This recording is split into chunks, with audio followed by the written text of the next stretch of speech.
Hello guys, আমি একটা tata consumer. আমার একটা টাটা পাঞ্চের গাড়ি ছিল। গাড়িটি গর্তে পড়ে আমার গাড়ির পার্টসটা একটু ড্যামেজ হয়ে গেছে। তো সেটা আমি সার্ভিসে যখন দিই, তারপরে আমাকে সার্ভিস সেন্টার থেকে ফোন করে বলে যে আপনার কিছু পার্টস ড্যামেজ হয়েছে, তা আপনি ইন্স্যুরেন্স ক্লেম করিয়ে পার্টসটাকে আপনি চেঞ্জ করিয়ে নিন। তারপরে গাড়িটাকে ক্লেম করি। ক্লেম করার পরে ওরা ইন্স্যুরেন্স ক্লেম হয়, সব কিছু হয়ে যাওয়ার পরে আজকে আমাকে শোরুম থেকে ফোন করে বলে যে আপনার গাড়িটি হয়ে গেছে, আপনি নিয়ে যান। গাড়িটি আনতে গিয়ে যে ঘটনাটা ঘটেছে সেটা আপনারা আগে দেখুন ভিডিও, তারপর আবার বলছি। হ্যাঁ দাদা, বলছি আমি একটা গাড়ি ইন্স্যুরেন্স করেছিলাম, মানে আমার ক্লেম হয়েছিল। না, আমার অবশ্যই রাইট আছে। না, আপনি কোথাও লেখা নেই। আপনি আপনি আমার কৈফিয়তটা আগে দিন। না, আমাকে তো বলতে হবে। আমার তো প্রুফ চাই। আমার তো প্রুফ চাই।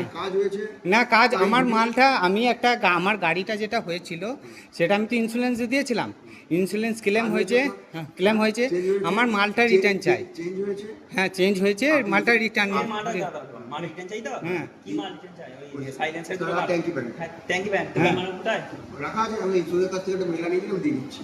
ফোন করুন। ওটা ক্যাশলেস যদি করা হয়, ক্যাশলেস করা হলে মাল দেওয়া হয় না। আমি কি বললাম? হ্যাঁ বলুন। ইন্স্যুরেন্সের নিয়ম হচ্ছে আমি বলি, ইন্স্যুরেন্স ক্যাশলেস করলে মাল দেওয়া হয় না। আপনি ইন্স্যুরেন্স করে কতবার নিয়ে চলে যান, মাল আবার গিয়েছে। হ্যাঁ ঠিক আছে, আমার তো প্রুফ চাই, কারণ আমার এটা একটা গাড়ি না। আপনার নতুন মালও দেওয়া আছে তো? আমি কি বললাম? হ্যাঁ, কিন্তু আমার রিটার্ন যে মালটা আপনাদের, হ্যাঁ বাস সেটাই। আমি তো আমার ওই জন্য তো আপনাদের অসুবিধা কিছু নেই। হ্যাঁ, আপনাদের অসুবিধা কিছু নেই। হ্যাঁ ঠিক আছে, আপনারা বলছেন যে রিটার্ন হয় না, হয় না সেটা। হ্যাঁ, আমার যে আরও গাড়ি আছে ইন্স্যুরেন্স কোম্পানি, সুজুকি বলুন, বলুন, সেসব কোম্পানি থেকে আমাদেরকে মাল রিটার্ন দেওয়া হয়। তো এই ক্ষেত্রে টাটা যে শোরুম, ওখান থেকে বলছেন যে কোনো রিটার্ন দেওয়া হয় না। ঠিক আছে, তো সেটা নিয়ে আমার একটা পুরো ভিডিও করে রাখলাম, যাতে ইন্স্যুরেন্স কোম্পানিকে মেল বা করতে পারি। ঠিক আছে, এই দেখুন তার সার্ভিস টাটার ঠিক আছে। এখন তো দেখলেন আমার ভিডিও করার 20 থেকে 25 মিনিট পরে আপনি এদের ব্যবহারটা পরে দেখুন। এই দেখুন, এই পাশ দুটো পাল্টানো হয়েছিল। ঠিক আছে,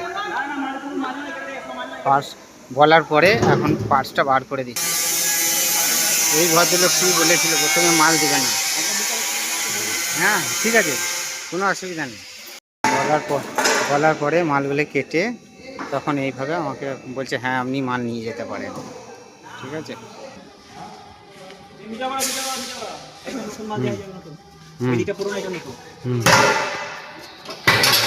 এই যে দেখতে পাচ্ছেন ট্যাঙ্কিটা। আপনার ইন্স্যুরেন্সের কাজ হয়েছে? ইন্স্যুরেন্সের মাল চেঞ্জ করা হয়েছে? হ্যাঁ, এই ইন্স্যুরেন্সের মাল চেঞ্জ করা সত্ত্বেও আপনি পুরোনো মালগুলো নিয়ে যাচ্ছেন। বলার পরে, মানে ভিডিওতে বলার পরে আপনারা, ঠিক আছে, আপনি প্রথমে বলেছিলেন যে না ইন্স্যুরেন্সের মাল দেওয়া হবে না। তারপরে এই দাদা এসে বলেন হ্যাঁ যে আপনারা মাল নিয়ে যেতে পারেন। ঠিক আছে, যখন আমি ভিডিও করতে শুরু করি, কিন্তু আপনি প্রথমেই বলেছিলেন যে হবে না, আপনারা মেল করার ব্যাপার আছে। ঠিক আছে, ঠিক আছে, থ্যাংক ইউ। হয়ে গেছে। আপনারা দেখতে পাচ্ছেন তো যে এই যে ভিডিওটা করার পর থেকে এদের ব্যবহার কতটা পরিবর্তন হলো, কাস্টমারদের সাথে কিরকম ব্যবহার করে এরা। এটাই মানে এই যে এখনকার দিনে সোশ্যাল মিডিয়ার যে ভিডিও করার জন্য কিছুটা উপকারও হয়, কিছুটা অপকারও হয়, কিছু মানে যে ক্ষতি হয়।